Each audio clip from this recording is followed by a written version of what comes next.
Buongiorno. Good morning and welcome to this meeting, which is a great event.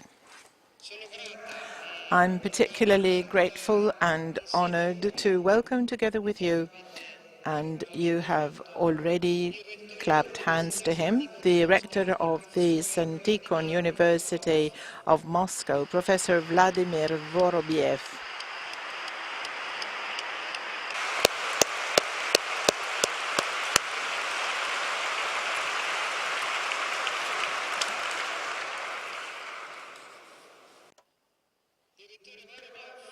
The rector of the university is also dean of the Department of Modern History at the Orthodox University of Moscow. He is also director of the Russian Studies in San Sergio Paris. He is a member of the Synodal Commission for the Canonization of Saints and member of the Scientific Committee for the Publication of Orthodox Encyclopedia and chairman of the Society of Orthodox Theology. But Rector Vorob'ev, alongside all this, is a great friend, I would say, a great friend of so many of us, a great friend of the meeting in Rimini, because there is a whole story at the origins of his presence here today. And it's the story of the mysterious power of God entering the world and changing it, thus making history. That's how so far away journeys and stories have become intertwined and things. And since nothing happens accidentally, let me please underline some facts which depict the horizon within which today's meeting fits. Let me start from far away. The end of the 50s and the beginning of the 60s were the moment in which in Italy the story of friendship between Don Giussani and many young people started, and this history would have led to communion and liberation, an experience of Christian education from which many of us have learned the joy of life, the reason of faith, and without which even a gesture or an event like the meeting in Rimini would be hardly imaginable. End of the 50s and beginning of the 60s. In the same period of time, as you know, if you have visited the exhibition, there was state communism in Russia. In those days, there was a renewal of persecutions and martyrdom of the past. But, and this is the reason why I'm referring to that period of time, those days were also the days of an important encounter.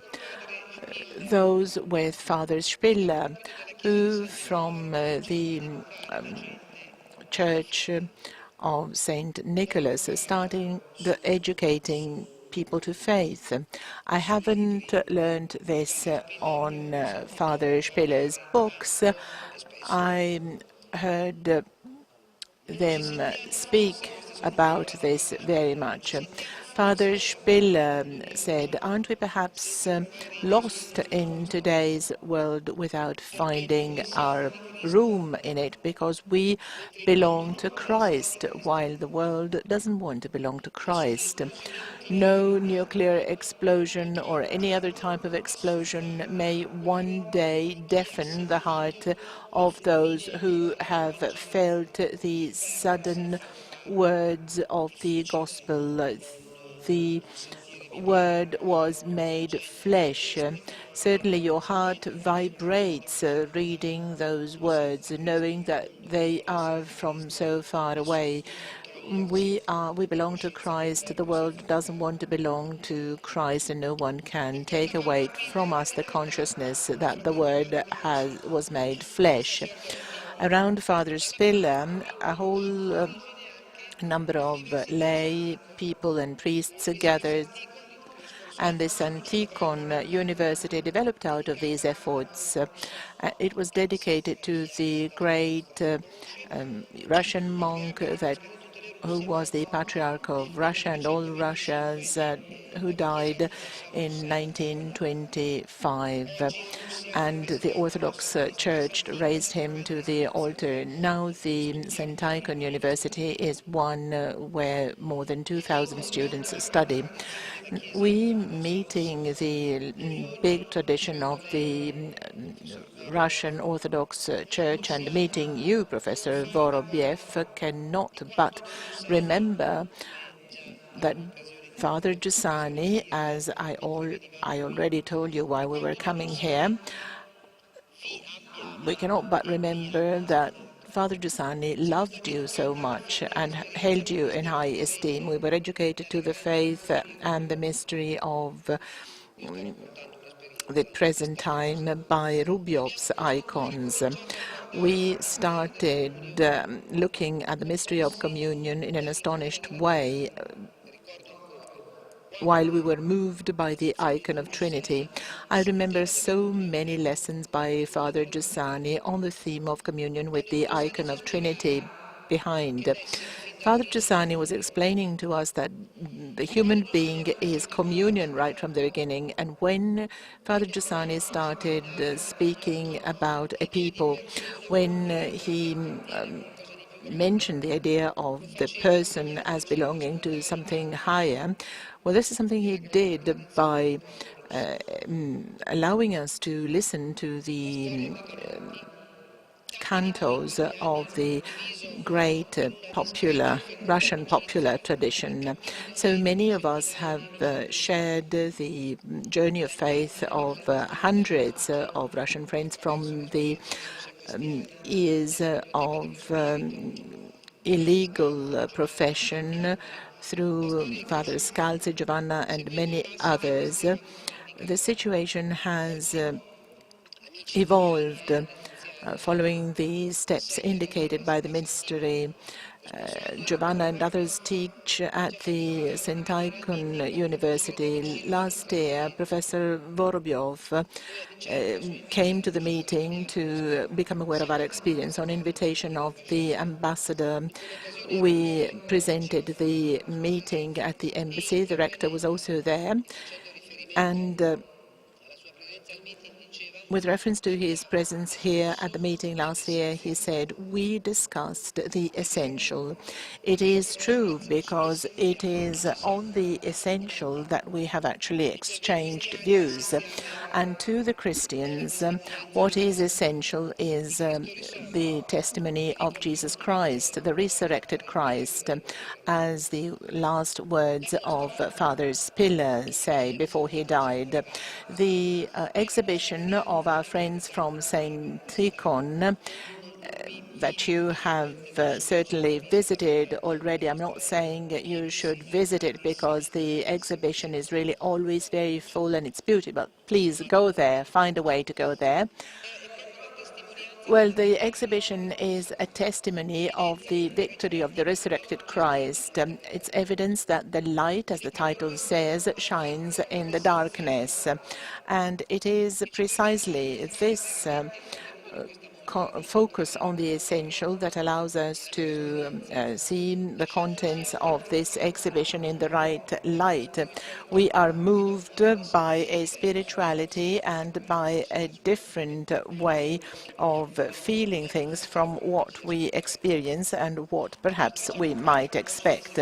The exhibition is about the 70 years of suffering and persecutions of the Russian Orthodox Church and the historical journey is enlightened by so many presences, many martyrs canonized by the Russian Orthodox Church, who in their life and in their suffering showed the victorious presence of Christ. Do not be afraid of Solovki, the islands where communism had founded one of the most famous gulags. Don't be afraid of them. There, God is close to you, said one of them. And also in the persecution years, Christ continued to walk on the streets of Russia and find and meet and encounter man's heart. And this is and also really the miracle prophetized in 84 before dying by Father Spiller is coming true. Soon the Soviet power will end and it will be possible to believe freely and a whole river of young people will flow to the church. Before giving the floor to Rector Vorob'ev, I'd like to thank Gorekova and Orecano, the professors who were the curators of the exhibition, the scientific committee, all the teachers and students of St. Tichon, the students of the Kharkov University in Ukraine and of the Catholic University in Milan, because this is the result of great cooperation among these universities who have shared the work of preparing the exhibition and who are accompanying us in visiting it. The friendship and the sharing of things among them is a sign that God builds, and their presence here shows that it is God that makes history. Now the floor to Professor Vorob'ev.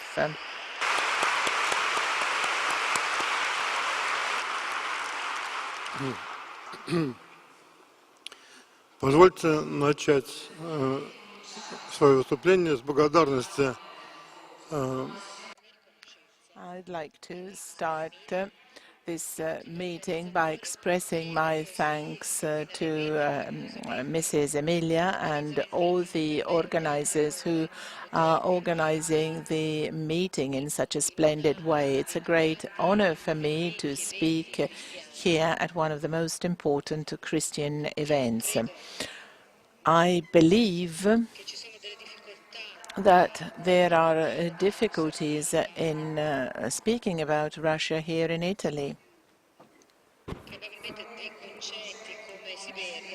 There are concepts like Siberia or Arctic Ocean or Kazakhstan deserts that are hard to imagine in Italy, a country which is full of sunshine, where history is completely different. There are other life circumstances or living circumstances and a different mindset. But I think that the Christian faith is the same for you and for us. And we know that we live of this faith. Today we are witnessing how rapidly many peoples who up to some time ago said that they were Christian are losing their spiritual and moral reference points. The new de-Christianization phase in politics, education and culture started from the attempt of annihilating the Christian Orthodox Church in the last century. After the disruption of the monarchy and before the advent to power of the Bolsheviks on the 15th of August 1917 in Moscow, the largest local council of the Russian Orthodox Church opened up, which re-established the Patriarchate and elected Tichon as Patriarch. The most important meaning of the Council's work was that it prepared the Church to the pending persecutions, exhorting priests and lay people to resist, profess faith, and face martyrdom. The bloody persecutions started immediately after the revolution of 1917, and the first one who was killed in Petrograd was Father Kachurov, a cooperator of Tichon. Vladimir Bogoyavlensky was the first bishop killed in Kiev in January 1918. Then there was the murdering of the royal family. They were shot, and also people from the church were shot, and there was profanation of the churches. In 22, with a pretext, a campaign started for the requisition of the church goods, a legalized robbery of the churches, where the Metropolitan of Leningrad and also Patriarch Tichon and many church members were arrested. The decision of the communists to completely annihilate the Russian Orthodox Church is clear from Lenin's letter to the Politburo on March the 6th, 22. The confiscation of values of the monasteries and richest churches must take place in a decisive way without stopping, and in the shortest possible time. And the more people we can kill, the better it is. And this is interesting. It was only printed in Izvestia in 1990, this document. Up to that time, it was completely secret. Then there was the killing of Benjamin, the Metropolitan, in 1922, and other martyrs who were imprisoned or deported. Patriarch Tichon was condemned to shooting by the Bolsheviks, but the Christian protests prevented execution to take place. On April the 7th, 1925, on the Annunciation feast for the Mother of God, suddenly Patriarch Tichon died, probably poisoned because of an order from the party. Knowing that it would be impossible to elect the Patriarch in a canonic way, in 1917 the Council gave Patriarch Tichon the extraordinary right to elect candidates to follow his death. Kirill Smirnov and Prodazhensky, the first two candidates, had been deported at the death of Patriarch Tichon, so the bishops decided that a third candidate would be appointed, Plutinsky. But after 6 months, on February the 6th, 1925, he was arrested and deported to a village in Siberia on the river Obi. After 3 years, he was arrested again and closed in a cell where he spent 8 years before being shot. Persecutions reached their apex in 37-38, when many innocent people were killed, hundreds of bishops and people from the church. It's the period called Great Terror. People were annihilated because of their faith to Christ, simply because they belonged to a class, the farmers' class, that was the beholder of the Christian faith. Then in October 37, the last primate, Metropolitan Bishop Palyansky, was killed. His name was is the sign of the unity of many men of faith, both inside Russia and outside. In Kazakhstan, close to Chimkent, in 37, another important martyr was killed, Kirill Smirnov. He was the person who spiritually supported a whole series of martyrs who never wanted to reach compromises because of faith. I would like to show you some more pictures of other martyrs who were killed because of their faith. For example, Metropolitan Bishop Joseph Petrovich Azdrievsky, an archbishop, Piotr Zvieriev, another archbishop, and Serafil Bizdinsky, Arsheny Zalanovsky, and Damaskin Sedriv, and many others.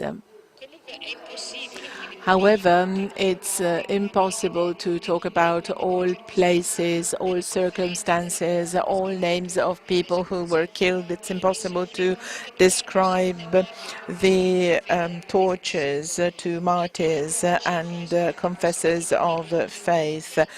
The figure is only approximate, but it's millions. Many Orthodox people died in lagers, were killed by hunger and by a huge national tragedy. Many of them were thrown out to the snowy taiga or in the steppes of Kazakhstan. There are no records about these. There are no records about these victims, but the Soviet power did not limit itself to physically destroy these classes. The intelligentsia, the farmers, then also churches, monasteries, museums and libraries were destroyed. And also the whole education system was reinvented for young people and adolescents, a new system of values, a new atheist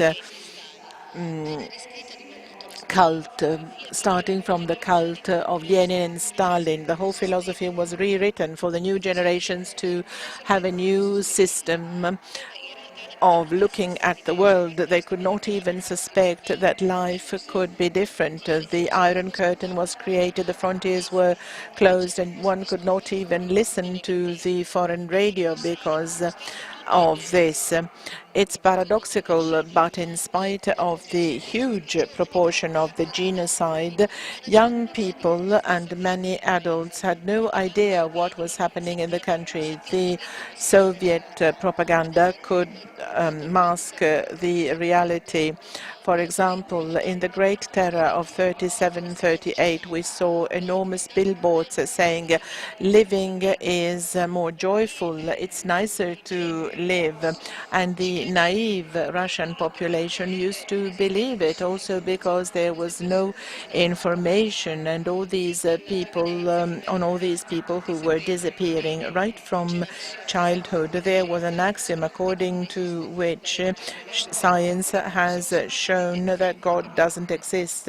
Religion is opium for peoples, just fairy tales for grandmothers. One wonders, how could faith be preserved in the people? Well, faith and love light up in the heart. It's like a candle giving its light to another candle. How could this fire be preserved?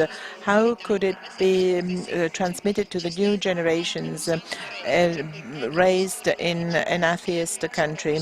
Some lay pastors surviving 2 world wars and different waves of famine, lager, jail and deportation did not lose their faith, but it even became stronger. Some of them were saints.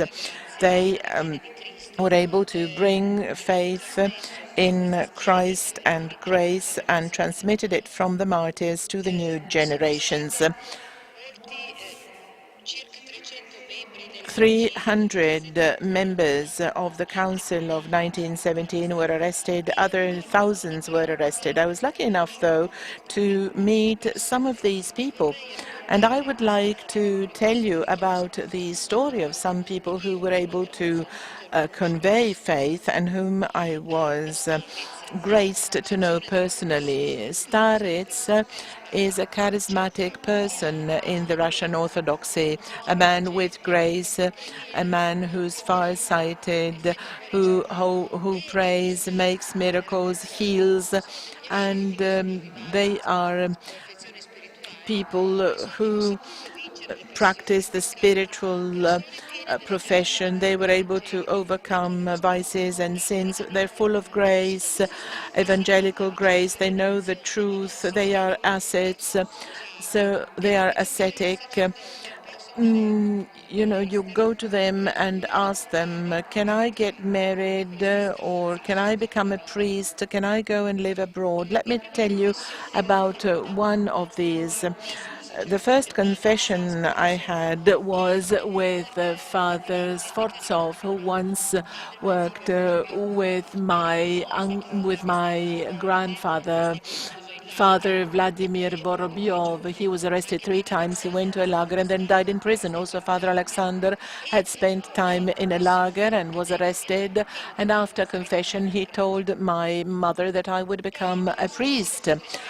And then Igumeno Johann Selesky was another spiritual father of mine. He graduated in philosophy in Zurich, then went back to Russia. He became a priest. He was arrested 2 times, and then he spent 10 years in prison and in the lager. Starting from 1940, he secretly took the monastic vows, and since during the war he was in the area occupied by the Germans, he was able to reconstruct a monastery. After the war, he had to be condemned, but for some miracle, he was saved and spent his last years in the Pochayev Lavra. He couldn't get out of there. He was isolated. He had no registration, and he could not even celebrate Mass. Before dying, he was transferred to Moscow, where he was confessed by Father Vsevolod Spiller. And after Johann's death, Father Vsevolod became my spiritual master. He had studied in the soldiers' corps, then he fought on the front, he was in a lager, and then went to Bulgaria. After graduating in philosophy in Sofia in 1934, he was ordered a priest by Serafin Sobolyev, an archbishop. He went back to Russia in 1950, and in 1951 he became the parish of Saint Nicholas Church in Fabri, Moscow, where we now have the San Tichon University. He was a man of great spiritual experience and culture. He was one of the most known preachers of his time. He had the rare gift of being able to communicate his experience during liturgy. Father Sverov gave him the benediction or the blessing so that I would become a priest, even if this was very difficult in Russia. Father Vsevolod became a community from which many other parochial and parish communities of young people arose, including our university. Among all the startsi that I know, I would like to highlight Pavel Troiki, who in 1923 was ordered a priest and consecrated as a monk, and was ordered by Plotsietsky in the San Danil monastery. In 1929, he was deported to Kazakhstan, and then he was arrested again, placed in a lager in the southern Urals, where he spent 8 years. Then back to Tver, the place where he was from. he established in a remote village with another name and spent 50 years alone until his death. This is a lager picture. I had an opportunity to meet Father Pavel for approximately 20 years. He was able to answer questions before receiving letters or receiving these questions. He knew things that people would not tell him. He could predict the future, and he was a very sweet person and had the gift of clairvoyance. He seemed to have come from the sky. He answered everyone whether what they intended to do was according to God's will, and everything that you would do with his blessing was crowned by success. People who did something against his will were unsuccessful. Father Pavel liked Father Spiller very much. He was very much in communion with him, and we, with spiritual guidance, were able to develop a journey together with other priests. Father Pavel was a very good example of devotion to God, a man who was absolutely simple and very ascetic. He tried to conceal his spiritual gifts. He was not presumptuous at all, and he wanted to stay in a sort of corner in darkness. He was not interested in this world. He was really a man not from this world. He was remindful of another ascetic of the past, and he took the name of Saint Paul of Thebaid from the 4th century. So we also have eremites, people who served Christ and attained sanctity. Another starets was Travron Bratos, who spent the last years of his life near the feminine monastery in Riga. He was very known, especially in the 70s. In 29, he was an archimandrite and was arrested and kept in a lager for 3 years in the Per region. After liberation, he went from one place to the other to escape KGB. A second time he was arrested in 1940. He was kept in a Ural lager for 8 years, and then in 48 he was deported to Kazakhstan.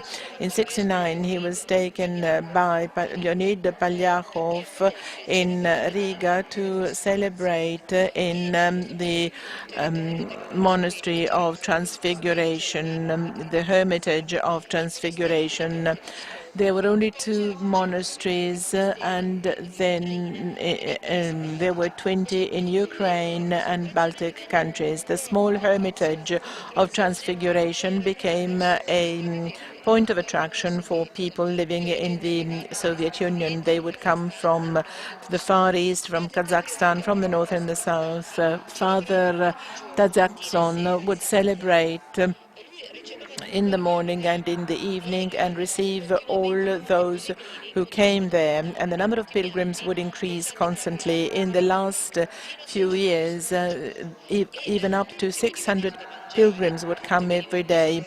They were all hosted, they were all given something to eat, they could all receive a bed or something to sleep on. After the liturgy, they all had a task. Some people went to the orchard, others to the kitchen. The strongest men would build things, and Father Tavrion also wanted to have places for the pilgrims to sleep.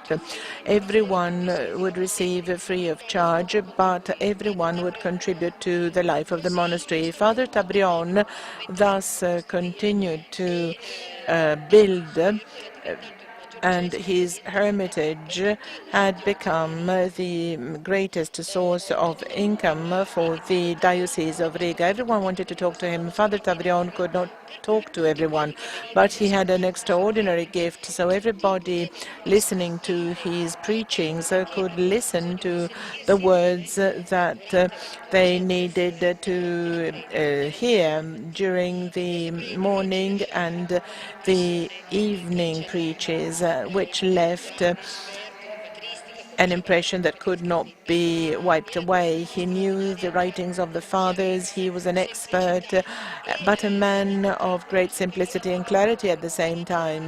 He would speak straight to the heart. He would speak about faith, love for the neighbors, and God.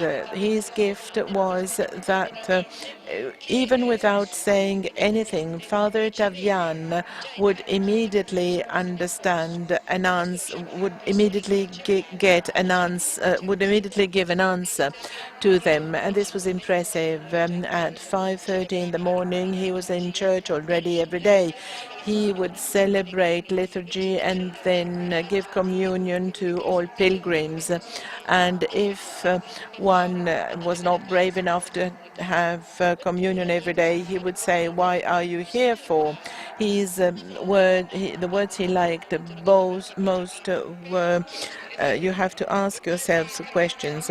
Once he was asked to go to the KGB, and he told them, "Do you want to put me in jail? Well, very good, do it." He had a special intonation in saying this, and this is a sentence he very often said. He died of esophageal cancer in August 78. He stayed in bed only the last 2 months. Up to that point, he had always celebrated Mass, and before dying, he had even healed a sick person who had a cancer relapse. He could not swallow anything. He gave him communion and said, "Go and have breakfast." His mother said, "No, he can't swallow anything." And Father Tavriov answered, "I told you to go and have breakfast." And while having breakfast, the deceased people understood that he could swallow perfectly. Year after year, this person went back to the Hermitage of Transfiguration and worked as a carpenter to build sleeping areas. Then Father Tichon Pelig is another father I met at the beginning of my ministry as a priest. He was born in Kharkov in a family of in a very simple family. He had visions right from his infancy accompanying him. He was blessed by Patriarch Tichon. He knew Elizabeth Fyodon, Saint Princess, and Saint Seraphine had appeared to him twice. He fought the war twice. He had almost died of famine. For 30 years, he was the parish of the Church of Saint Elias, and after 1979, after Father Tichon's disease, he was sent to pension, and this was a great test for him, but also the beginning of a new mission. He became a spiritual father.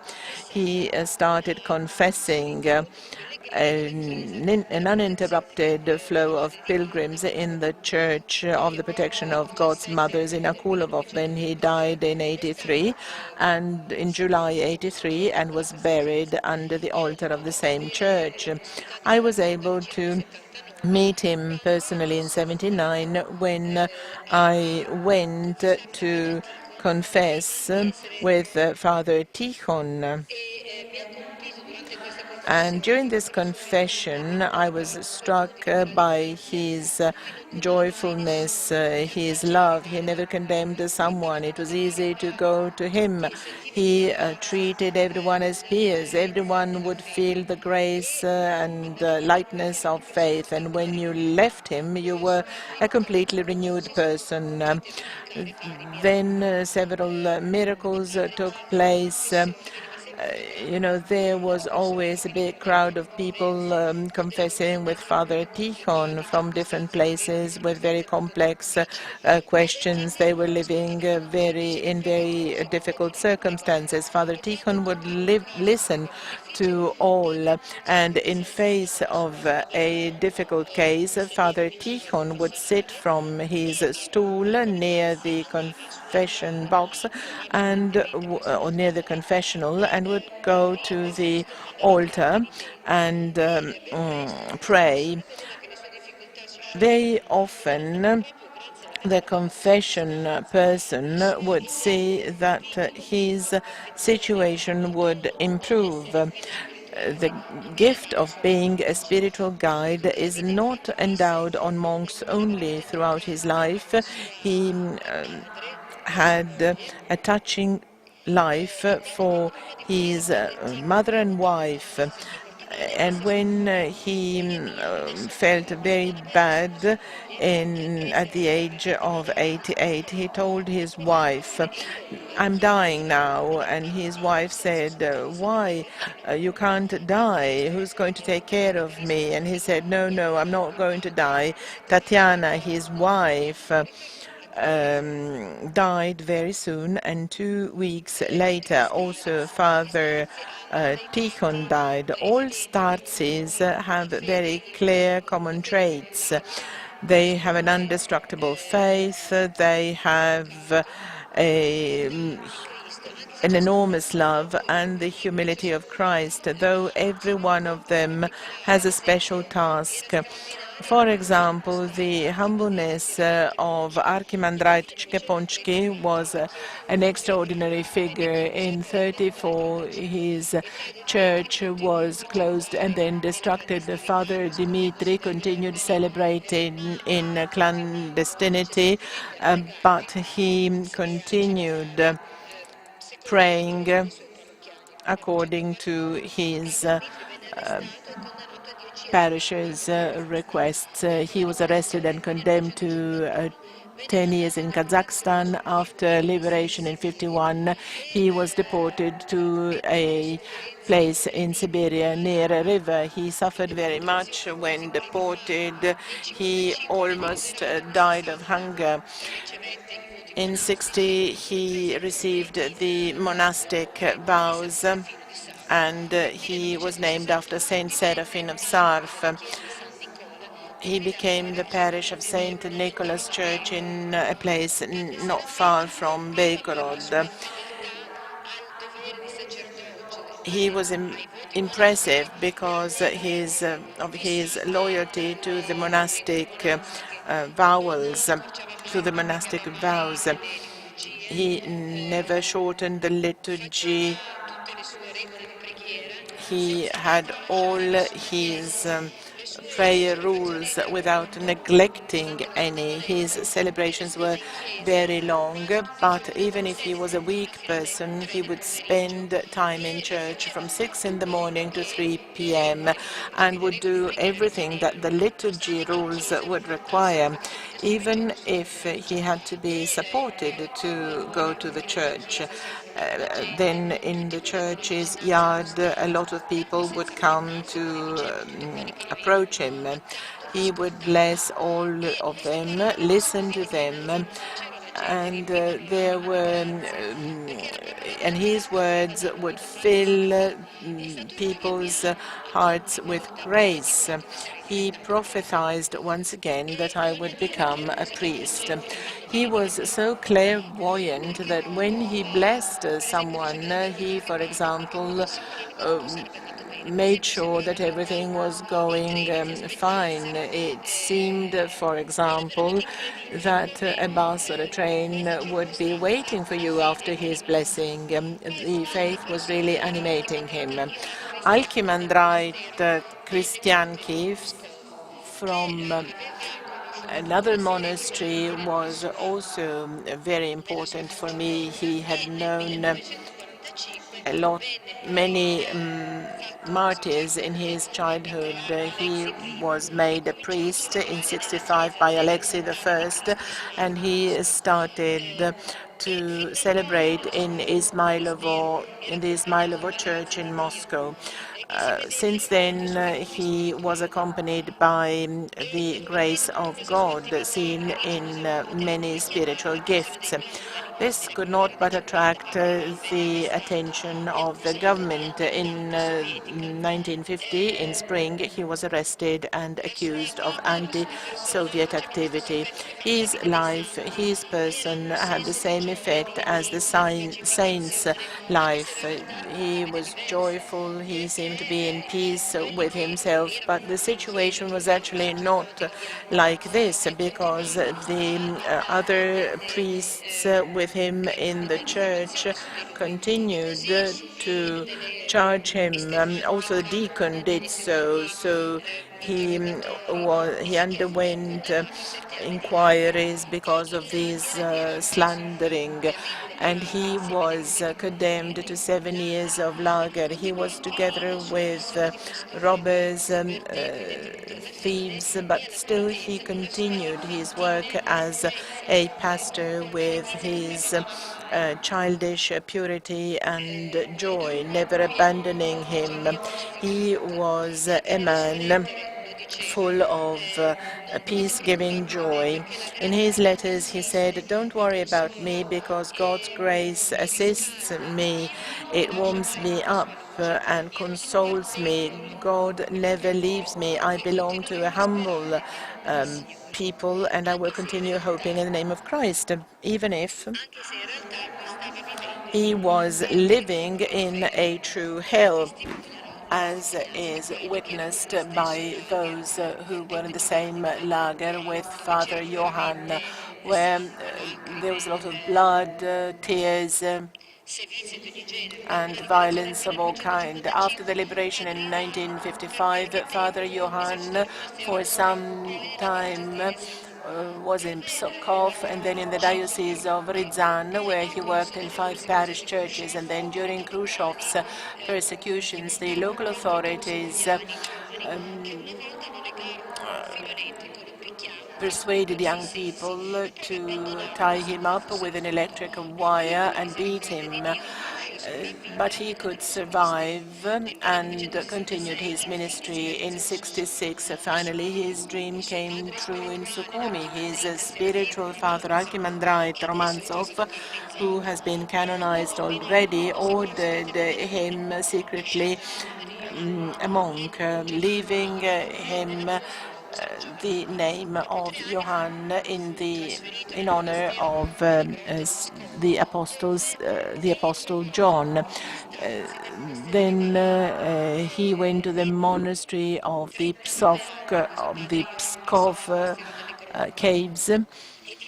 He spent 32 years there and became a famous starets in all Russia. In '73, he was raised to the dignity of Archimandrite and was chosen as the spiritual father of the whole monks community. Very soon, the number of pilgrims going to him increased because they wanted his blessings and advice. But all these people going to the monastery created problems to the monks community, because very often he had to spend many hours to go from the church to his cell. There was dissatisfaction among the monks community, and he had to be reproached, but accepted them with serenity. When you would go to Father Johann, you had to expect to see him in the cell and wait. Then Father Johann would sit on a stool, you would sit on a sofa. He would not ask any questions, but he started speaking very, very quickly. But listening to him, you would really understand that in his special language of his, he would answer the unmade questions, unposed questions. This was his gift, showing the warmth of God. He blessed all our enterprises, our fraternity, the University of St. Tichon. Everything was interesting to him. He was very clear in his answers. When we wanted to open a fraternity, dedicating it to the face of the merciful or mercy Savior, he didn't say anything but took an icon of the Savior and blessed me with that. So it became clear to me that I could open this fraternity.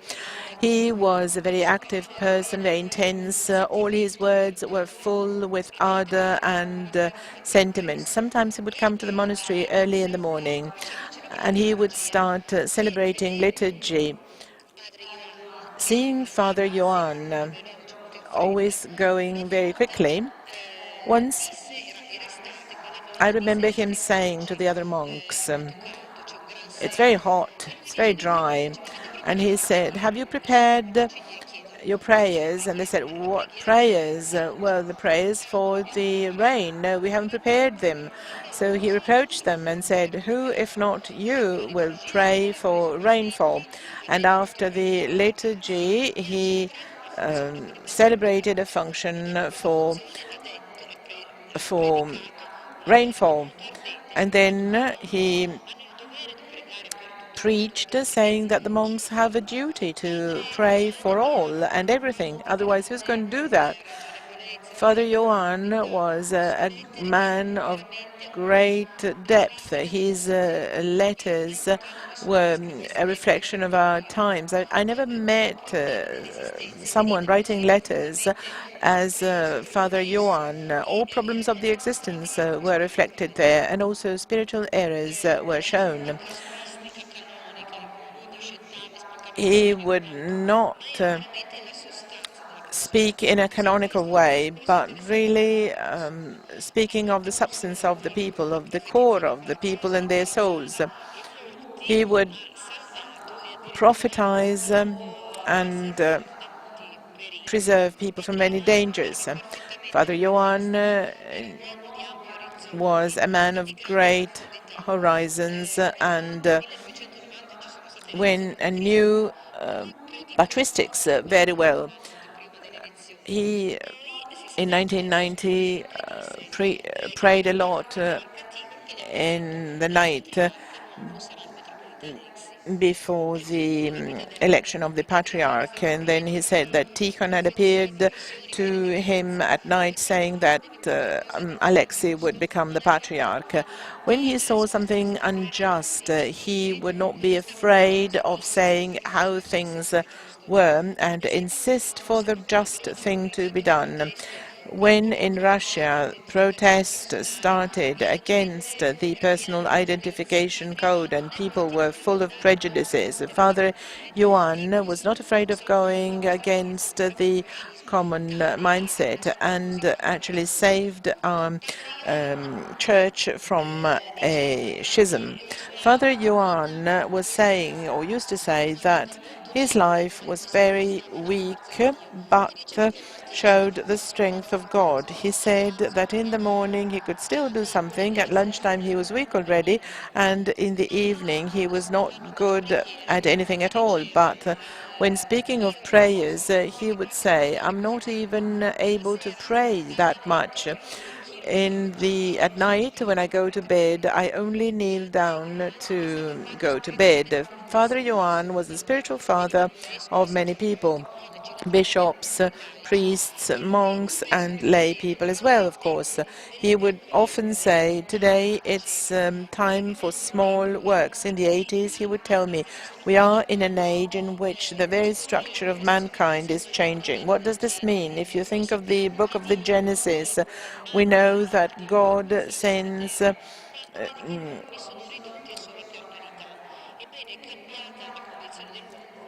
the deluge, when the flood, and when he understands that mankind is no longer thinking of spirituality. We very often see men living as animals. Father Johann talked about evangelical love, purity and faith. He was very careful about the fate of people. He would help them understand whether they had to become monks or priests, and people would address him to know what they would do in life. And this is his testament. Dear children of mine, believe God, trust Him, His willingness, which is always good for us. Accept everything in life, joy, sadness, good, evil. Take everything as the mercy of God. And don't be afraid of anything in life except for the sin. He alone can deprive us of the divine grace. This is the true evil. This is what can throw us in the arms of free will and tyranny. Love God, love your neighbor with abnegation. God knows how to save those who love him. The history of mankind shows a very significant truth. The nicest pages of mankind are written by those who suffered as martyrs for truth and for their neighbors. The most precious thing in this world is attained through sufferings, because it's God's life that makes this world alive. There's no greater love, as St. John says, than that of those who give their life for their friends. The Russian Church could go through and live through the persecutions, and these martyrs and confessors of faith of the 20th century have made big sacrifices, pointing to the way and the journey towards becoming saved and living the life of the Church still today. Thank you very much for your kind attention.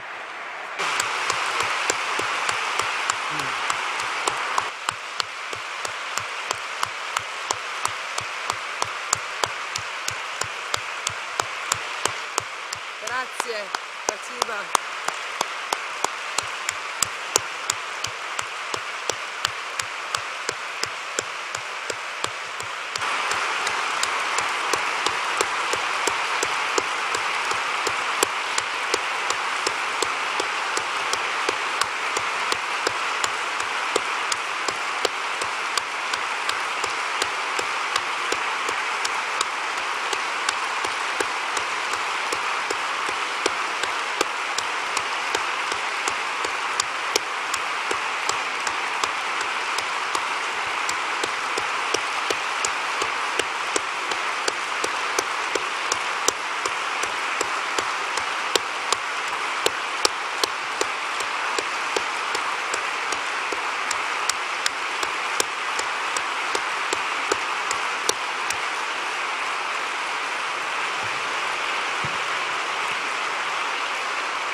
Grazie.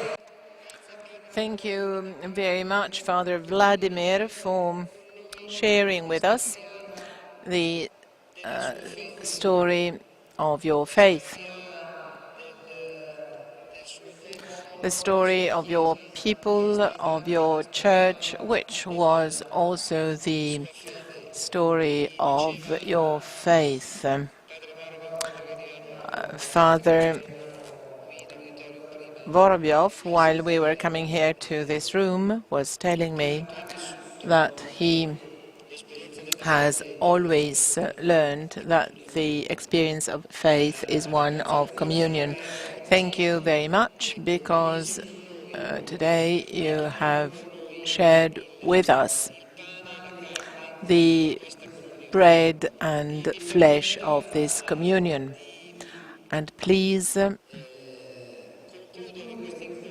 allow me to conclude this meeting with an exhortation to you and your friends. Please share with a small gesture, which is a signature for the appeal for the persecuted Christians, so that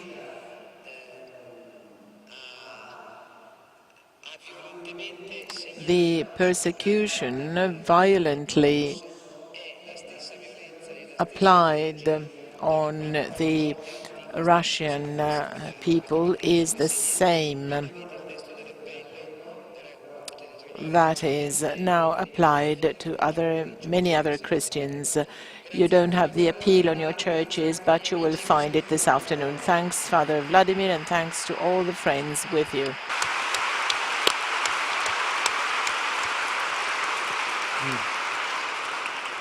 Я от всего сердца радуюсь тому, что вы приняли You have listened to my words on martyrs, and I thank you for your attention and your affection. I hope we can live of this faith, because the world can only live of this faith. You know, we have difficult circumstances everywhere in the world. All those living according to the faith will always be persecuted. This was prophesied by Christ. It's like the persecutions of evil in the world. I think that only faith can support the world and allow it to continue to live.